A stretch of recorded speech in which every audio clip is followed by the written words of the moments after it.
उम्मीद करती हूँ आप सब अच्छे होंगे। दोस्तों, सीरियल तुमसे तुम तक की आगे आने वाली कहानी में अब आप देखने वाले हैं जबरदस्त ट्विस्ट, जहां पर अन्नू और आर्य की शादी में होने वाली है यशवर्धन की धमाकेदार एंट्री।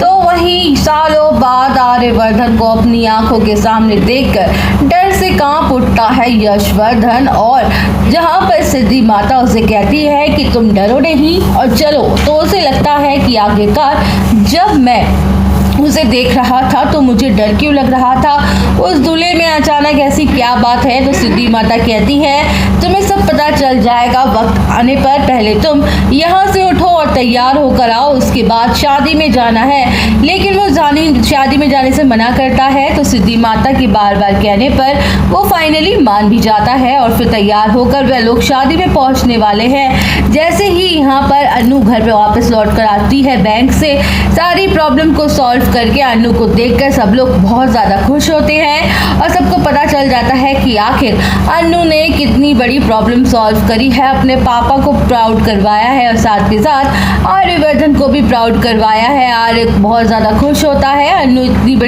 इतनी अच्छी लड़की है जो अपने बारे में इतना सोचती नहीं है, दूसरों के बारे में ज़्यादा सोचती है।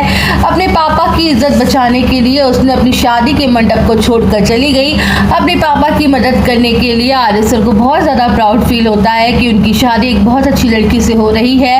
आर्य सर यहाँ पे अन्नू की तारीफ करने लगते हैं। तो ये सब सुनकर मीरा को बहुत ज़्यादा जेलस फील होता है। उसे लगता है कि मैं जो भी करना चाहती थी कुछ भी नहीं कर पाई, सब कुछ उल्टा हो गया, मेरा कोई भी प्लान सक्सेसफुल नहीं हो पाया। यहाँ पे फाइनली अन्नू की शादी अब आर्य सर से हो रही है। अन्नू भाग भी गई थी, शादी के मंडप तक नहीं पहुंची थी, तब तक यहाँ पे आर्य सर अन्नू की तारीफ कर रहे हैं। मतलब अन्नू कुछ भी करे, यहाँ पे आर्य सर तो उसकी तारीफ की ही पुल बांधते रहेंगे। और मीरा यहाँ पे अपनी जैसी से वहाँ से निकल रही होती है। यहाँ पे फिर सब लोग कहते हैं कि मुहूर्त का टाइम निकल रहा है, तो शादी की रस्में शुरू की जाए। उसके बाद देखेंगे कि सारी रस्में शुरू हो जाती हैं। फाइनली यहाँ पे अन्नू मंडप पे आके बैठ जाती है, आर्य सर मंडप में बैठ जाते हैं। फिर यहाँ पे सब लोग फैमिली वाले भी अन्नू को लेकर पहुँच जाते हैं और यहाँ पर शादी शुरू हो जाती है। यशवर्धन यहाँ पे पहुँच जाता है, लेकिन आर्य को देखकर वो फिर से घबराने लग जाता है। आखिरकार ऐसी कौन सी बात है जिसकी वजह से यहाँ पे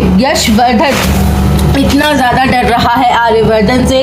आखिरकार पास्ट में ऐसा क्या हुआ है जो यहाँ पे आर्यवर्धन को देखते ही इतना ज़्यादा डर लग रहा है, और अब आने वाले एपिसोड में देखने को मिलेगा। दोस्तों, फिलहाल तो शादी की रस्में यहाँ पे शुरू हो चुकी हैं। पंडित जी कहते हैं ठीक से पहले आप लोग यहाँ पे वरमाला एक दूसरे को पहनाइए। दोनों एक दूसरे के गले में वरमाला डालते हैं। वरमाला की रस्म भी पूरी हो जाती है। उसके बाद यहाँ पे पंडित जी कहते हैं कि आप लोग 7 फेरे ले लीजिए।